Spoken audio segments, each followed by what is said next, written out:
My name is Anita Wijaya and this is my channel.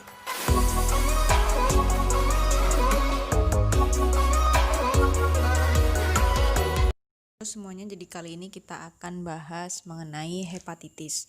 Jadi hepatitis itu kan jenisnya ada macam-macam. Ada hepatitis A, B, C, D, sampai juga E. Nah, di sini kita akan bahas satu persatu. Yang pertama kita bahas hepatitis secara umum dulu. Hepatitis itu apa sih?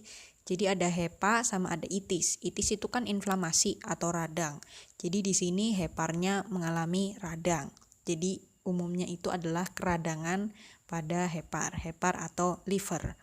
Nah, di sini ada 5 jenis dari hepatitis. Ada A, B, C, D, sampai juga E.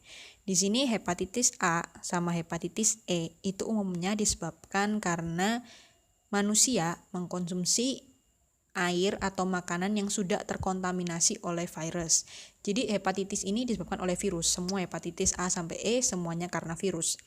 Nah, yang A sama E tadi disebabkan karena mengkonsumsi makanan atau air yang terkontaminasi. Kenapa kayak gitu? Karena virus hepatitis A ini umumnya ada di feses. Jadi kalau misalnya ada orang yang terinfeksi hepatitis A, maka kemungkinan itu di fesesnya itu juga bisa ada virus ini. Nah, kalau misalnya orangnya BAB-nya sembarangan, nggak di WC gitu, itu kan nanti bisa mencemari, yang paling gampang sih mencemari air tanah ya kan. Dan nanti kalau misalnya sekitar rumah pasien ini airnya misalnya pakai air sumur, nah kan pasti ada resiko untuk terkontaminasi. Biasanya sih dari situ. Oleh karena itu, kalau misalnya ada seseorang yang terkena hepatitis A atau E, yang tadi disebabkan karena mengkonsumsi air atau makanan yang terkontaminasi, maka salah satu pencegahannya adalah jangan gunakan alat makan yang sama.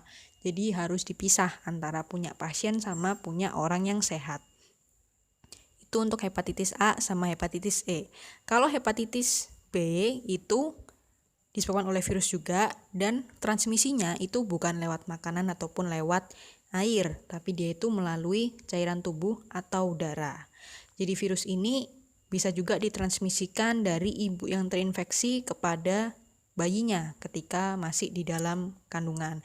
Jadi transmisinya itu berdasarkan lewat dari darah ya kan. Misalnya juga ada pasien yang menderita hepatitis B terus lagi mendapat suntikan gitu, terus habis itu suntikannya dipakai untuk orang lain yang masih sehat, nah itu ada kemungkinan juga nular karena udah kena darah dari si pasien. Itu untuk hepatitis B. Hepatitis B ini kalau misalnya kronis atau berkepanjangan juga bisa menimbulkan komplikasi yang disebut dengan nama sirosis. Sirosis itu heparnya udah mengeras. Kalau hepatitis itu kan masih inflamasi, kalau sirosis itu udah sampai mengeras. Seperti itu. Kalau hepatitis C itu sama dengan hepatitis B. Dia menularnya lewat darah. Jadi hati-hati ketika injeksi atau ketika injeksi sih, atau ketika luka. Kalau misalnya pas luka terbuka kena sama darah pasien yang udah ada hepatitisnya, itu juga hati-hati.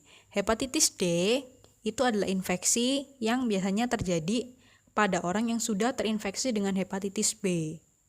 Jadi karena kena hepatitis B dulu, kemudian dia bisa beresiko untuk terkena hepatitis D ini. Nah, untuk hepatitis B sama hepatitis D delta itu ada vaksinnya.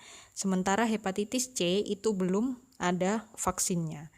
Oke, jadi sekian dulu video kali ini mengenai hepatitis secara umum. Kalau misalnya ada kritik saran, boleh tulis aja di kolom komentar. Thank you.